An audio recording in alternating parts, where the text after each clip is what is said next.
You have said that had you known in advance that Iraq did not have weapons of mass destruction, that we probably would not have invaded. But when you think of the number of servicemen who have died, servicemen and women, over 4,400 of them, and you are giving the money, but do you ever feel you should apologize to the families of those people? Well, I make a practice of meeting with the families of those that have died as well as those that have been wounded and talk to them. And you go in wondering what can you say to them that would help them understand the appreciation the country has and the sacrifice they've made. And I always come out inspired because every one of those people was, each loss of life is a tragedy. It's just a heartbreaking thing. So do you want to apologize in general now? I think the implication of that would be unfortunate because it would suggest that they died in vain, and they didn't. The world is a better place today as a result of what took place. A lot of people might disagree. A lot of people disagree with that. There's no question there are people who disagree, and what a wonderful country that they can disagree. Also, there were many people at that time, Mr. Rumsfeld, that knew that there were no weapons there. Hans Blix, a lot of people at the UN, Barack Obama was one of those people who said there were none. I mean, was there enough evidence for you to go in there, do you think, at the end of the day? I mean, look at what happened there. I mean, think of the speech that Colin Powell made to the United Nations.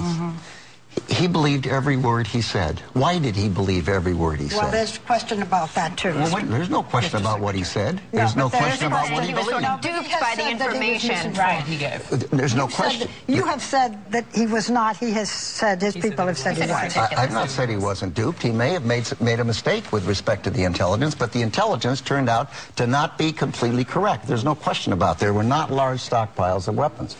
There were people who could rapidly expand them. The Delphi report documents that. All the precursors for chemical and biological weapons were there.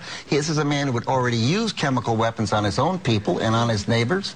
And the Congress, back in the 90s, under President Clinton, passed overwhelmingly a regime change in Iraq. Yeah. Iraq was shooting at our airplanes almost every day in the northern and southern no-fly zone.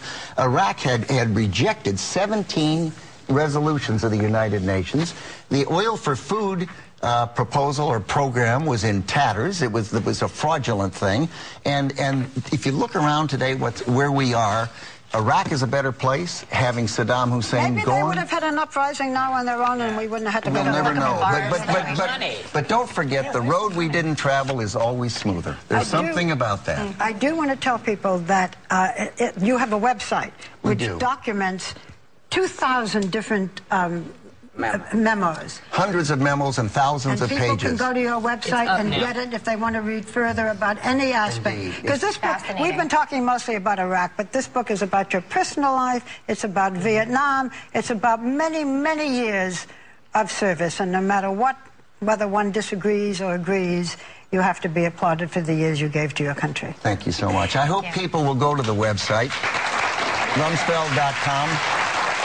Thank you. Was that hard for you? This interview, was it difficult? No, I liked it. Did you enjoy it? I did. Right? Yeah. The only thing I worried about was the sign in the green room says "Make Sparks." I didn't know against whom. Come on again. We'll make more.